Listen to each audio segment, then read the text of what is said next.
Okay, Blogging Heads viewers, we have a real treat today.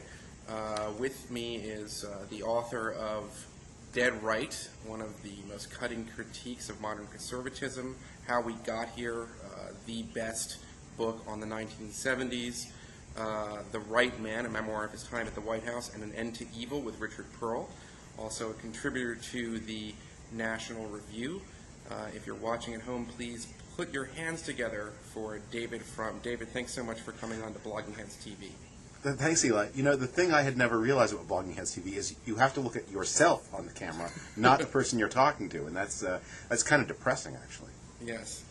Well, let's get things started. You have in David Frum's diary, which you can read on National Review online, you've got a rather lengthy sort of, I think now, three-part section review on Bob Novak's memoir, Prince of Darkness. I believe Richard Pearl, by the way, might be suing for copyright infringement on that title.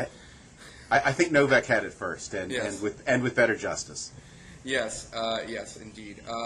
So tell me, there's an interesting section, passage of the book, and I haven't read it yet, that sort of gets into his many problems with you. So you want to talk about that? Yeah.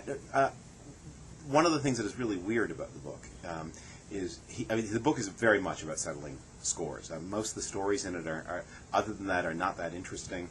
I guess he printed the good stuff, or is maybe saving it for later. But he is very eager to settle scores on the Wilson Plain matter and to settle scores with me. And his language about me is probably the harshest in the book. I sort of understand that. I wrote a pretty scathing article that referred to him. I mean, it wasn't about him in 2003. But what I was struck by, I'm struck by many things. I'm struck by the fact that, like, in the section he wrote about me, Washington's greatest reporter, like, factual error after factual error. He gets the restaurant we had lunch wrong. He gets the date wrong. He gets the address of my house wrong, although he's been there. Makes you wonder. But what we is part of, I think, a post debate. In the immediate aftermath of 9/11, a number of people on the right reacted. People had been very alienated from the United States during the Clinton years. Reacted in a way that was resonant of Noam Chomsky and Michael Moore, and Novak was one of them. The chicken's coming home to roost thesis. And we brought it on ourselves. More than that, that Novak wrote a column in September 2001 accusing the United States of wanting to pulverize Afghanistan at a time when just enormous lengths were being gone to protect innocent civilian life and to avert a famine. And conservatives would have found it shocking had it come from the other side of the quadrant. But it was some of our own who did it, and I wrote about that. And I would have thought that with the passage of time there would have been some wisdom, and we all say things that may in the heat of the moment. But instead, I think a number of the people in that quadrant have responded to my criticism by saying, "Oh, I was only criticizing them for their stance on Iraq." I have to say, I'd always given these so-called paleo-conservatives the credit for the courage of their bad convictions, but it turns out they don't even have that. Right. Well, listen, if you read The American Conservative today, it's in many ways an anti-American publication. And they are obsessed with, people like you and me as sort of, undermining the American national interest. But they print guys like Justin Raimondo, who is just, at this point, we'd have to say, an apologist for America's enemies. He's sort of, anyone can, Iran can do no wrong in the Raimondo view. I think that you in many ways sort of predicted a trend among a certain strain in the right that we are somehow owed this terrorism, and it's I would just add it's insulting to a lot of Iraqis because the people who are the victims right now of Al-Qaeda's aggressions are most Iraqi civilians, and by far the death toll is much more in the Arab column. I think. Look, this is a constant problem that we conservatives have, and I can't claim to be immune to it. Conservatives are people who often have a kind of grudging attitude toward changes that happen in their society. They look around and they grumble. They're like the grouchy old man on the porch. And one of the things that conservatives need to do is to always make a special effort to keep in mind their commitment and affinity for their society, regardless of the fact that it sometimes does change in ways that they find uncongenial. I think what happened in the late 1990s, and for some conservatives going all the way back, into the 1970s and 60s, is that American society changed in ways that they found stressful and then in this moment of crisis after 9/11, they found it very hard to rally to a society from which they felt so alienated. And I suppose that the lesson to all of us is don't become grouchy old men. Yeah, I think so. Well, if I could just get back to Novak, and of course I don't agree with what he has to say about you. As a journalist, though, I would say I can understand why non-journalists wouldn't like his approach to sources and targets. But when I read that sort of thing, I'm like, you go, Bob. That's terrific. I mean, I think that is the view of someone whose job it is to get people in government to tell them things they're not supposed to. And Bob Novak is so aggressive at it and sort of wields such a big stick and is so sort of blunt and open about the fact that, there's only two kinds of people in this world, sources and targets, that as a journalist, the journalist in me just sort of appreciates his chutzpah. The problem with these, that is the famous line of his. He doesn't quote in the book, but I don't have friends, I have sources, and I have targets. The problem is, and not just with me, but with many others, and he boasts about it in the book, is with his targets, he does not feel any special obligation to be strictly accurate. And I think, at some level, this is a temptation to journalism, to journalists. I mean, one of the questions that journalists one of the great ethical lines that journalists have to remember is they're people too, and the normal rules of moral conduct apply to them. And journalists are susceptible to the temptations of power. And yes, of course, you need to ferret out information on behalf of your readers. But when that can very easily evolve into a desire for power as an end in itself, and then an abuse of your power. I mean, one of the things that we're all tempted to, but I just think about this all the time, is my wife will tease me because we have a bad experience with a moving company. I won't write a column about that because somebody else can't write a column about it.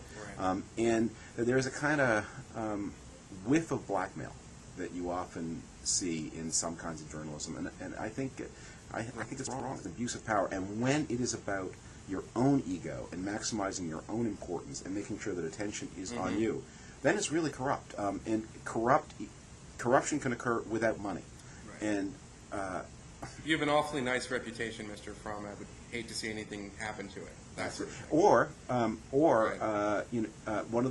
One of the people who is one of the targets of his book is Tucker Carlson. Tucker Carlson is a friend of mine. I'm a lovely guy, and I think a great TV talent. What is Tucker Carlson's huge offense is he writes about Bob Novak in a book without flattering him. He says, Bob Novak, a 70-year-old journalist who had been a co-host of Crossfire since the 1980s. And Novak goes, this is intolerable, because you have to say the Washington legend, that you're extorting a level of deference from the society through the threat of the abuse of journalistic power. I think that's corrupt. Yeah, I think that that's a very interesting, that's an important argument, and it's one I think to think about in terms of Novak, and especially in terms of this memoir, which seems pretty self-serving based on reading your reviews and some of the other things I've read about it. I will say this: I read his column because he gets news, and he still gets news, which is a lot more than I can say for Eric Alterman. I don't know the last time he wrote news.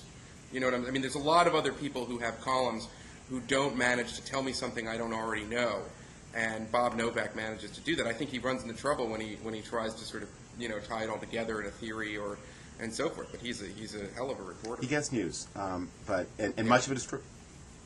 Yeah, much of it is true. I mean, that's what I would say.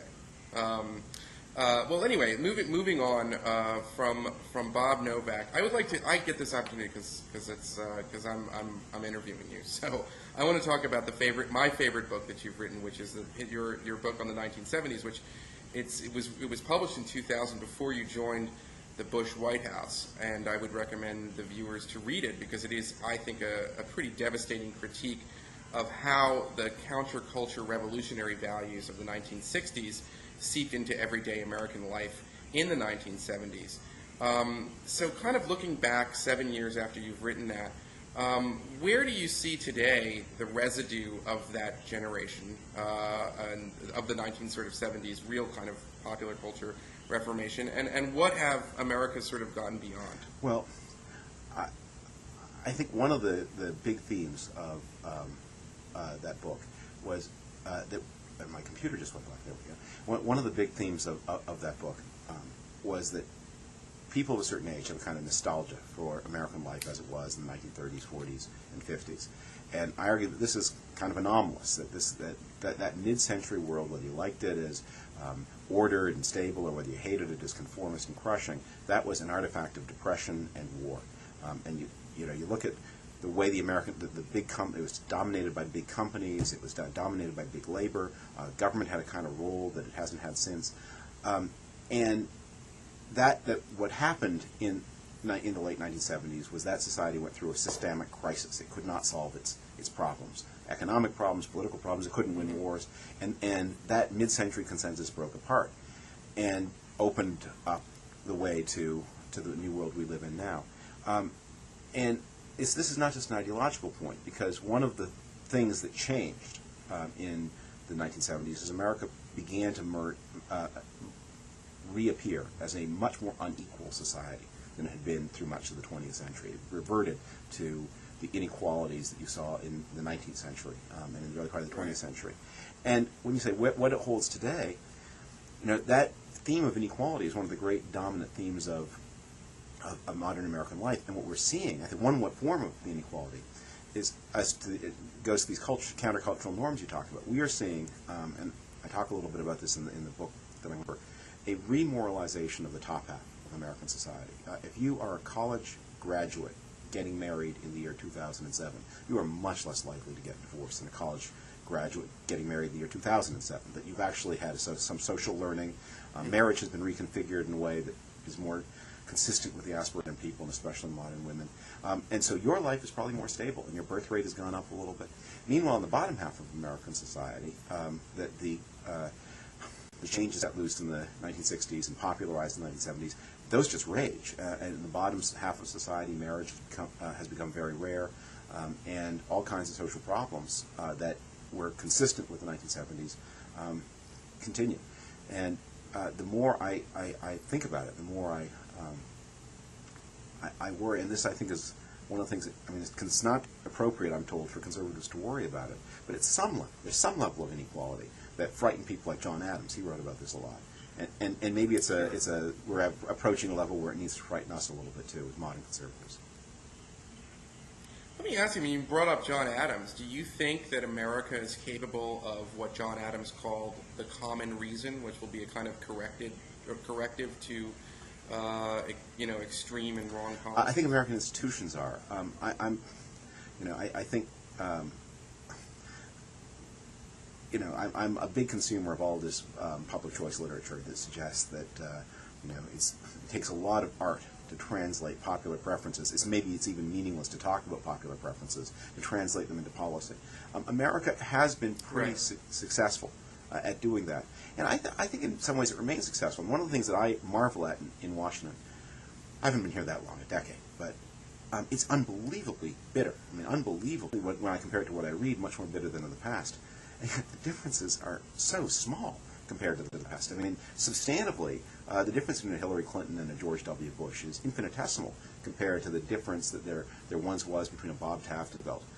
And yet the level of vitriol and anger, you've never seen people more. Maybe this is a common phenomenon, that people angrier and angrier about differences that are smaller and smaller. There's an old joke about the Soviet Union where the ghost of the Tsar appears to Leonid Brezhnev in a dream and goes through all the changes, and Leonid Brezhnev finally, that everything, of course, is exactly the same, and finally explains that the vodka, however, has a little bit more alcohol in it than it used to do.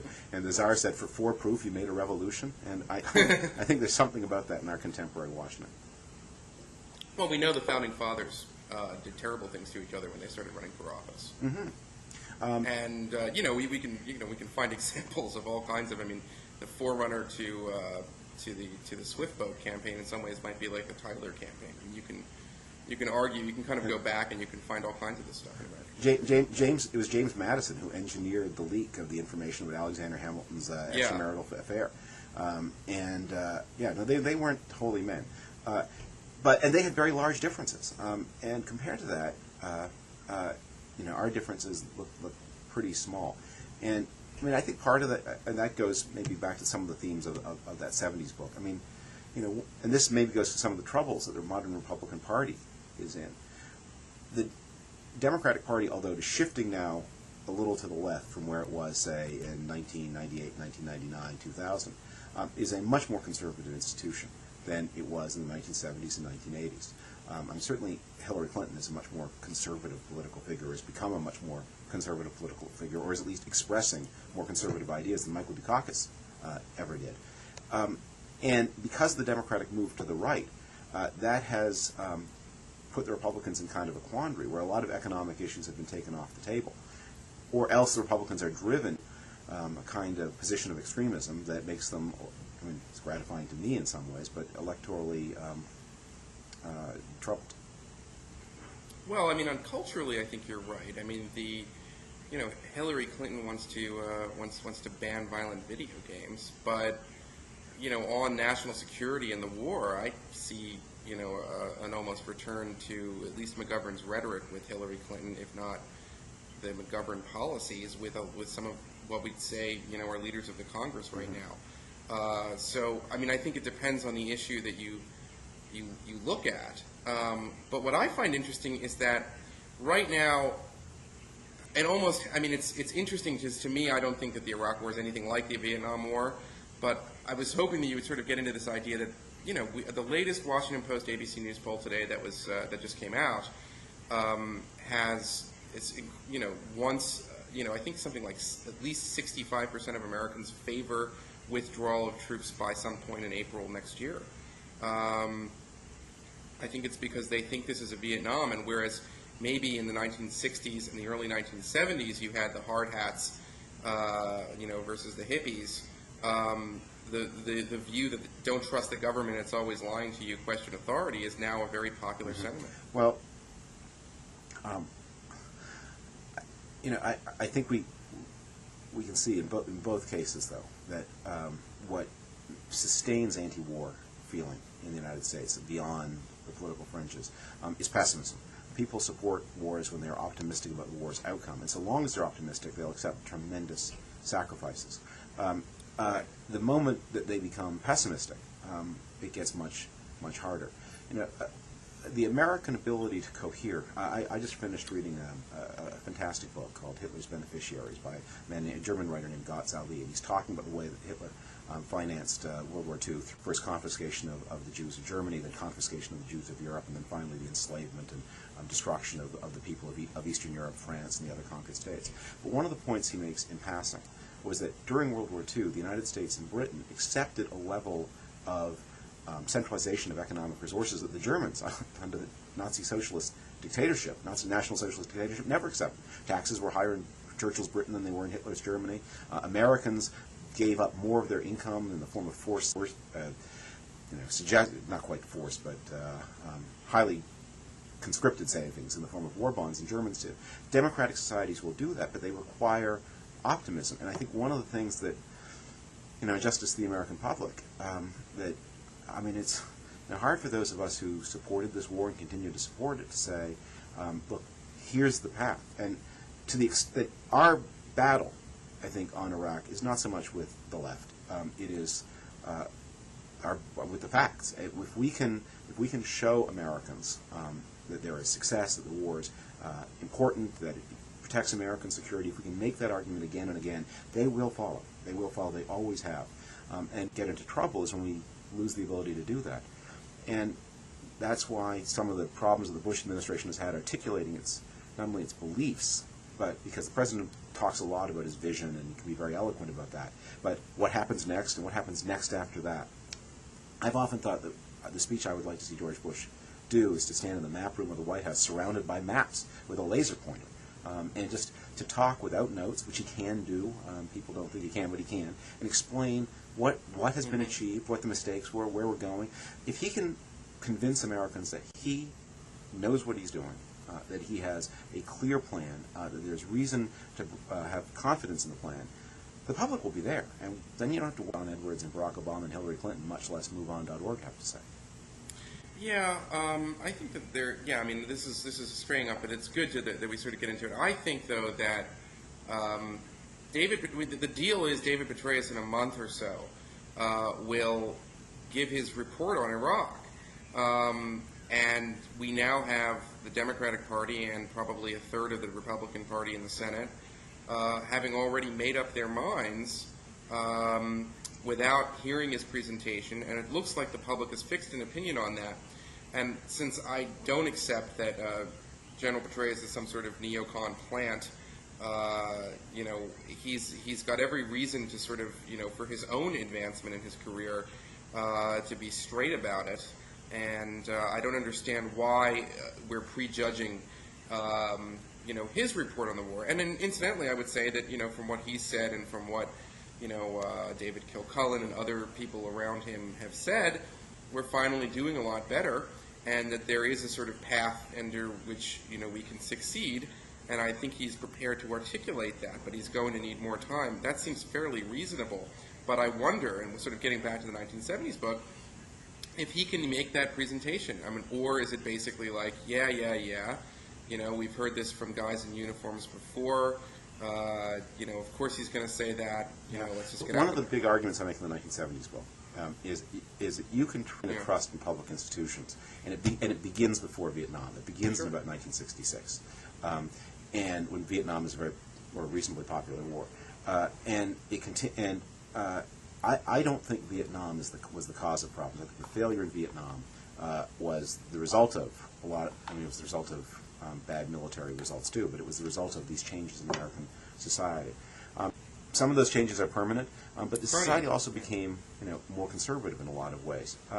Look, I think if David Petraeus comes back in September, and there are successes that he can tell. If he tells those successes, and if you know, if the president backs him and explains, you know, here are the reasons that to continue with this plan. Here's what we get out of this. Why Iraq works for the American people, not just for the Iraqi people. It can't, at this price, just be a humanitarian operation.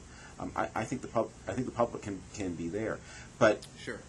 I think what we all need to be clear, that the president needs to be clear that this is something he cares about. And one of the things that has been very disturbing about the way the administration has been run over the past couple of years is that with things like this immigration proposal, with things like, well, I won't go into all the unhappiness, but with that the president has too many things that he is trying to do at once. And I think he really did need to decide when the war began to run into trouble that this was going to be his top priority, and then just overburdening both his supporters in the American political system with too many other things. And that's one of the many reasons why his immigration proposals were so lethal to him, because he gave a lot of conservative Republicans an opportunity to move away from him on something where he just wasn't in harmony with the spirit of the party. He also was, I think, wrong on the merits. Well, that's actually a great segue into my next sort of set of questions for you, which is you wrote a devastating critique of the Reagan Revolution and its failures, and also George H.W. Bush's presidency in Dead Right, and particularly the scene setters, the scenes that you wrote about from the convention in Houston. How would you compare, with your book coming out this fall, the father to the son, and where are they similar, where are they different? Well, as leaders and managers, I mean, they're very, very different. Ideologically, you know, that we've moved to a position where, and I think a lot of the work of the conservative revolution really is completed. And I think this is the thing I was struggling with in 1994 when I wrote Dead Right. I didn't quite want to face up to that. That the policy conclusion of Dead Right was one last big heave.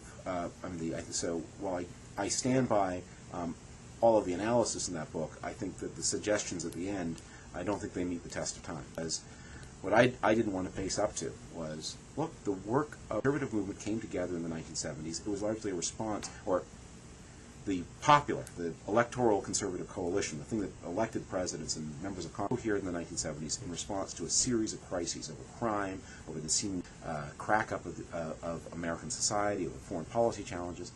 And much of the conservative agenda was implemented. The only thing deader than failed ideas are completed ideas, or the only thing almost as dead. I mean, they're done. They're done. No one is going to hire you to take a political victory lap. No one wants to see inflation stopped again just for the heck of it. It's stopped. It's not coming back.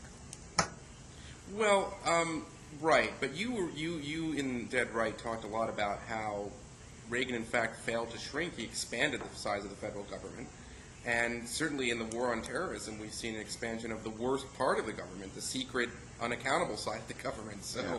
I mean, I think there's still some work for Hayekian conservatives, sort of to trace it back to the notion that creeping liberalism will lead you ultimately to socialism.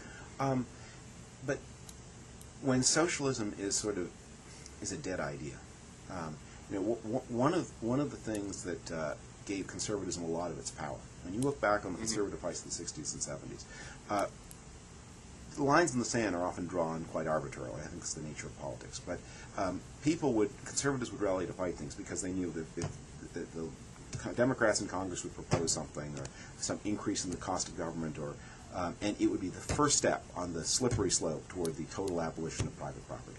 So Sure. fight everything.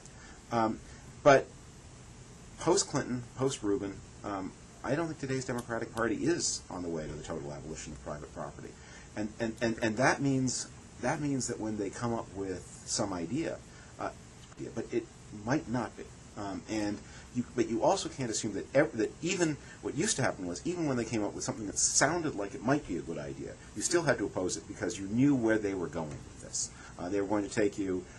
Was written under Clement Attlee, and if you didn't fight them on the dental end, they would. The next thing you knew, well, so it goes. I think today the world's different, and that means. I think when socialism dies, it takes anti-socialism with it. Okay. That is an interesting point. But I still am worried about the Directorate of National Intelligence, the expansion of the Department of Homeland Security, and I think that conservatives, or in that vein, will spend the next generation in part worrying about. I don't want to get conspiratorial, but certainly the temptation to creep towards a big brother state. No, that's not the problem. That's not the problem. I mean, the problem, and this is one of the ways where I think if you really want to blame the Bush administration, I mean, what an unbelievable thing that in the 21st century somebody would respond to a problem like the 9/11 problem by creating a big 1930s-style New Deal bureaucracy like the Department of Homeland Security. I don't know. I mean, actually, let me appeal to the conspiracy theorists. Remember, there was a thing called, I forget now the term, I think total information awareness. Yes. They were going to create futures markets in predicting events. I think this was an idea of John Poindexter's. Yes. He's a brilliant mathematical mind, brilliant policy mind, not maybe the most sensitive political person in the world. Now, that was the way that was something that was proposed in a way that ended up being quite provocative and shocking. But when you think about it, 21st century societies with their distributed information networks, I mean, that's how they're going to find things out, is by finding mechanisms so that individuals can pool knowledge and information. The idea that, the problem with the Department of Homeland Security and all these is not that they are sinister, is that they're going to be creaky and incompetent and stupid. I think that we all have that sense. What's the threat level today? Who knows? Who cares? Right. You've got 5 colors. There's just, and anyone who's flown. I remember for a year, almost a year after 9/11, going through the metal detectors into the White House, as the staff had to do. And what you do is you present your badge and you go up to the metal detectors and you'd walk through and you put your keys and so on. And what I would often be doing, many people would, you'd go to pick up a coffee, you'd get some air, pick up a coffee, and you put the coffee on the side and go through the metal detector. And I always had the idea for a thriller novel that was about somebody packing his styrofoam coffee full of some kind of terrorist weapon, plastic explosive or germ, and putting it outside the metal. Now you can't do. They now make you put the coffee through the metal detector, but it took months to figure out that you should do that. That's the problem. That the government that we are trying to fight. Al-Qaeda is a 21st century kind of threat. It's a distributed network. It doesn't have a big central command. It doesn't have, the German high command in charge of it. And I think they were right. The Republicans were right the first time in the Department of Homeland Security. It was a bad idea. I think that, yes, I agree with you on that argument too, but I also think that I think that there's a fight right now in Washington, and we might be seeing the winners right now in Admiral McConnell and Tom Fingar, to be the sort of indispensable James Jesus Angleton or J. Edgar Hoover of our generation who knows the history of everything and will be the sort of indispensable bureaucrat. And what I'm worried about, I'm not worried, I don't think that, the television cameras on the stoplights and so forth in our cities are really used to sort of keep an eye on you and that there's a file in some Department of Homeland Security system where they're going to make sure that, they track all of your online purchases. That I'm not worried about. But I am just worried about bureaucracies overruling politics. And I don't trust this new bureaucracy to tell us when the threat is diminished. More importantly, the reason I supported an aggressive sort of idea of regime change abroad is because I think that if we play defense and create these sort of bureaucracies, we are setting up a recipe for institutionalizing these sorts of protocols. They should expire at some point. At some point, I mean, I think that we can agree that for now, while we're at an incredible threat, we may be willing to stomach some suspension of the writ of habeas corpus in some cases for prisoners of war or even American citizens who have made pledged allegiance to al-Qaeda. But certainly that's not the kind of thing that you want institutionalized over a long period of time. Wouldn't you agree? Yeah. Well, the first Patriot Act came with the Sunset Clause, and I think it would be a good thing if a lot of laws came sure. Attached to sunset clauses, especially national security laws. We also have elections, and I think that those provide opportunities to rethink things. Well, but the election of 2004 did not manage to clean up the CIA, did it? No. I mean, it tried it with Porter Goss, but they brought back the guys he fired essentially. And, the national security bureaucrats won. And I think one of the, we can see, we're going to see, I think, some competitiveness actually also among countries. That the British right now are launching a huge new effort to revamp their approach to internal security, which is a very serious problem for them, obviously. And the deal they're making is that they are going to seek greater cooperation from their internal Muslim community in exchange for ideologically ratifying some of the demands of the more extreme members of that community. And the hope is that they can purchase cooperation through ideological concession. Yes. Purchase security cooperation through ideological concession. So we'll see how that works. David Reif, who's a very smart guy, has an article in the current Sunday magazine of the New York Times in which he argues that this might do some good. And surprise. Yes. Well, I think he's a smart guy too. You don't think so? I don't think so. But he's written in the last 7 years, anyway. But you don't think so? I don't think so. But it might be true, and we'll see. The British are going to do the experiment whether we like it or not. Right. The French are going to do some other kinds of experiments.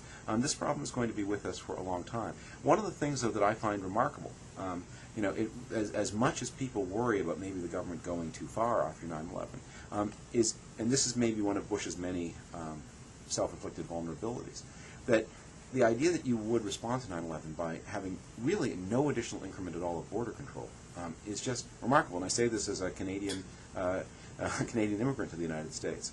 I think it was in 2006 that Middle Eastern immigration to the United States hit an all-time high.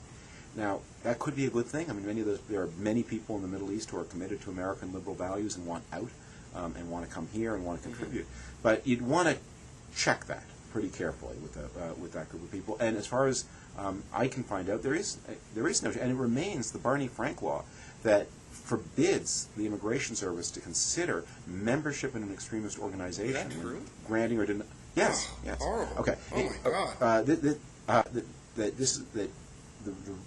Under American law, you can be barred from the United States if you are a member of a designated terrorist organization. So if you are Lebanese and you belong to Hezbollah and you apply for a student visa to the United States, you'll be told no.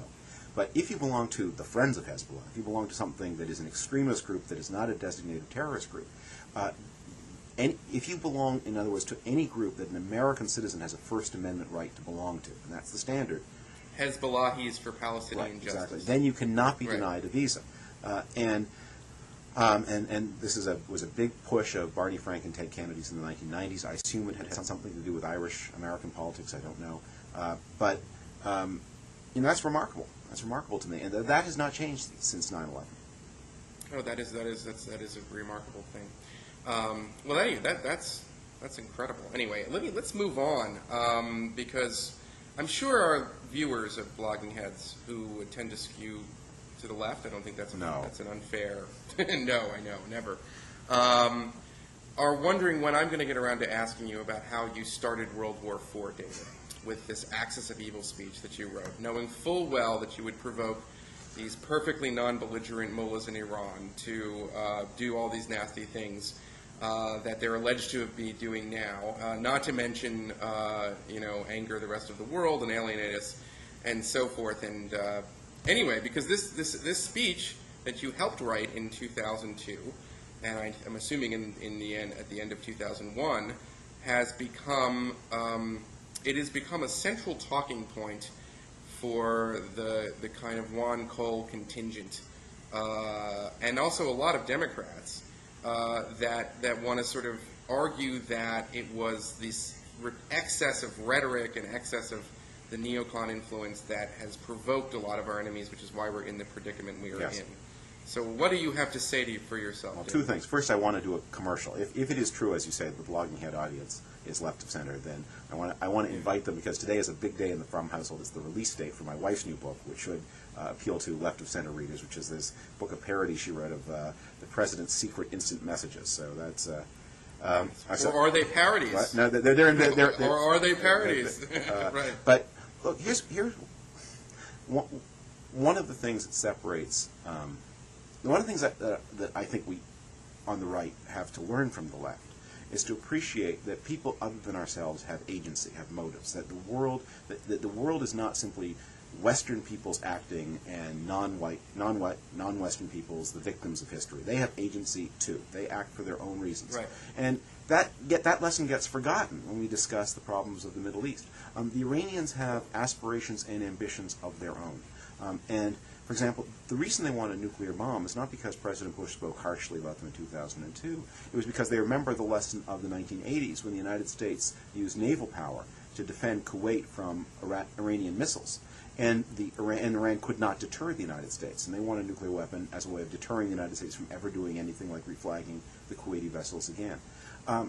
Sure. So I think that's just childish. I mean, and the president was driven to that kind of talk in 2002 precisely because of the accumulated evidence that Iran had become a serious geopolitical threat to the United States and its friends, that the Iranians were doing all kinds of terrible things, including harboring elements of Al-Qaeda, and that the Khatami so-called détente was a ripoff and disaster.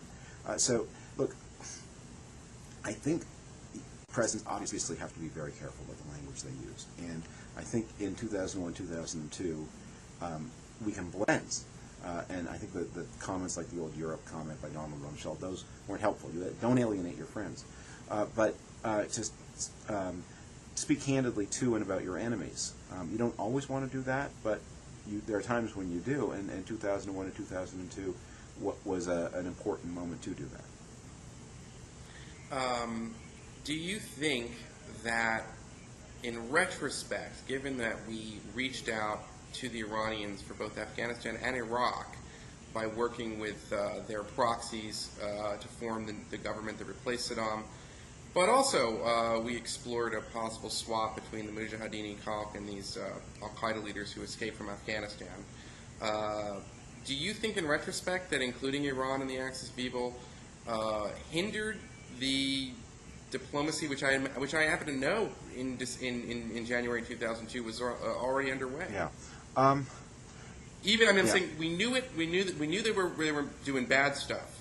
But maybe sometimes it's best not to kind of announce that publicly in such an important speech if your plan for the next year is to work with the Iranians in the lead up to the Iraq War to help, as everyone at the time was saying afterwards and at the time, that help have Iran act in its interest to stabilize Iraq. Yeah. Well, I think your question points to what I would consider the most powerful criticism of what happened in 2001, 2002, which is that there has often been a disconnect between what this administration says and what it does.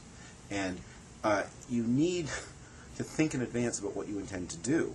So you cannot. What would sometimes happen in the Bush administration was that they would emancipate the speechwriters, and they would say, "You guys go ahead and you write." I think it was Frederick the Great who had this line to Voltaire that my subjects and I have reached an understanding. They may say as they please, and I do what I please. And sometimes sometimes that seemed to be the deal that governed the Bush administration, that the speechwriters got to write what they wanted, and the permanent government did what it wanted. So yes, if you are going to pursue that approach to Iran, then by all means, don't say those things in the Axis of Evil speech. If you give the green light to the Axis of Evil, and like, it's not like me saying on my own, what should U.S. policy, or Mike Gerson and I, or any 8 people saying, what should U.S. policy in the Middle East be? Let's put it in the president's speech, and he'll read it on television. That's not how it works. That when green lighted to do those things, we inferred that there was that this was this expression, the summit of a calculated series of policy decisions, that it was that given the choice of evils before the United States, it was better to call the Iranians on their mischief than to try to work with them. And I think what has been sort of troubling has been that the rhetoric was disconnected from the policy. And given the policy that was actually followed, the rhetoric, I think, misled everybody. I mean, in some ways that was salutary, and then I think it gave the Iranians a shock that probably was good for them. But it was a shock that they quickly became habituated to. Interesting. So you can see that in retrospect, if we were going to follow the policies, as you say, of the permanent government, but clearly, I mean, the president signs off on this. I mean, there is this view among some of us, the president's being undermined by all of his people in the government, and I never bought that. I mean, he could fire a lot of the people who clearly were, at cross purposes with what he wanted to do. You can't. But you have to fire a lot of people, and then you have to rehire people in a coherent way. And so you have. Yes, you could do that if you made. And I've often want. I mean, part of this takes us back to the story of the recount and the way that Bush came into government. It takes us into other kinds of problems as well. But yes, from the beginning, you would have to launch yourself onto a program of reorganization. That said, I think it is difficult for presidents to generate their own policy options. The presidents end up choosing from finite menus of options, and it's other people who generate those menus of options for them. Yeah. Okay. I think that's all right. Yes.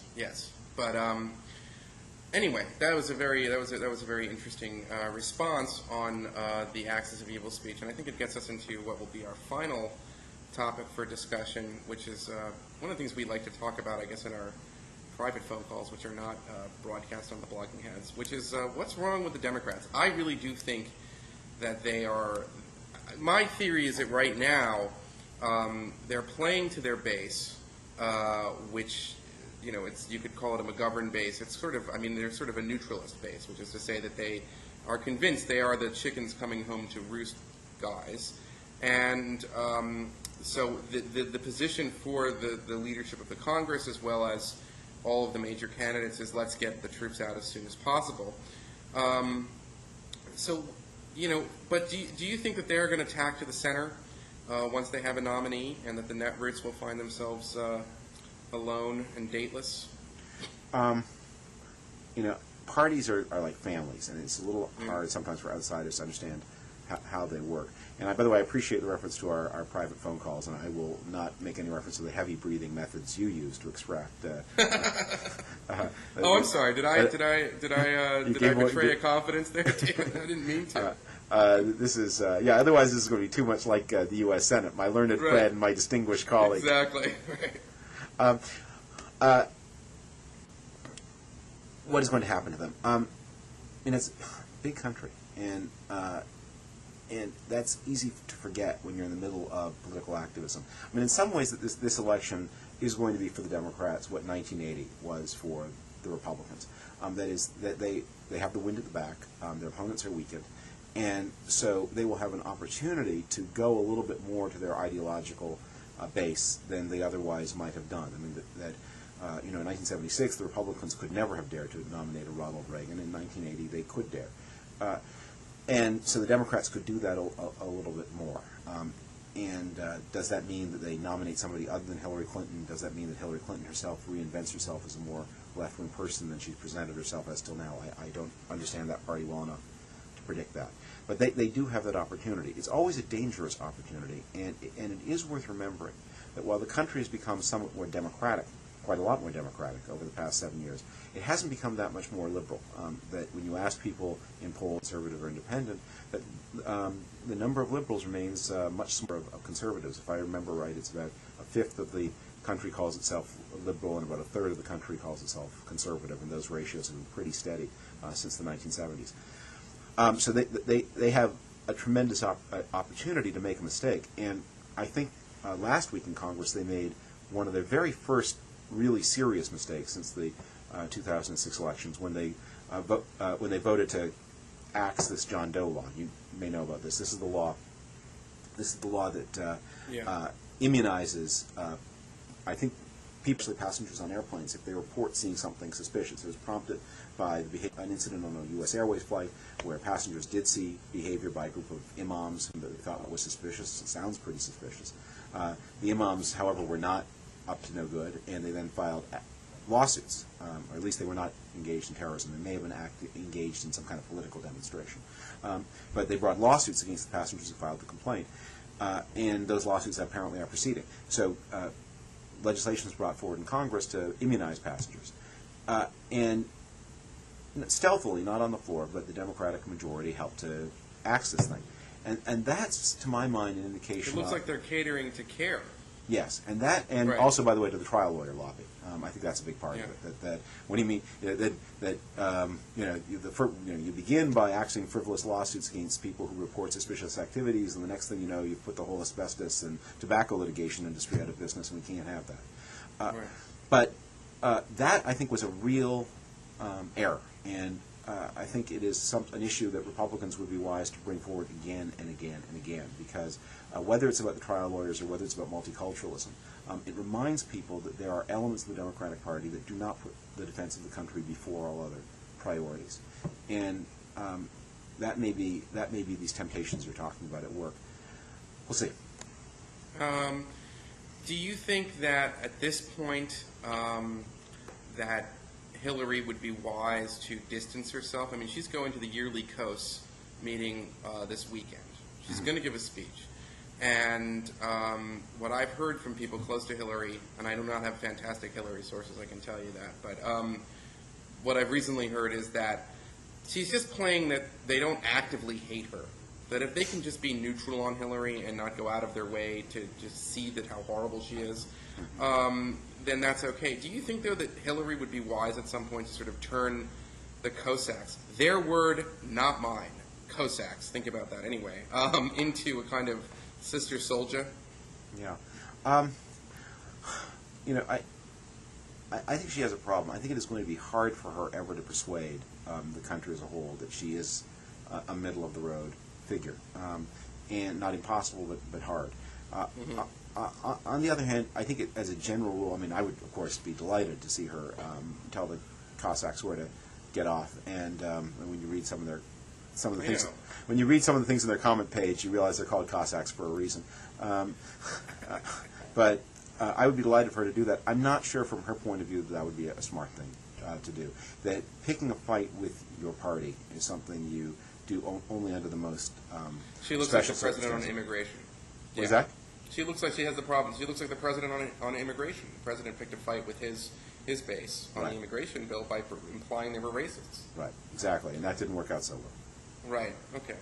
All right, well, listen, it was a real pleasure. Thank you so much, David Frum. Eli, thank you. Bye-bye. Okay, bye-bye.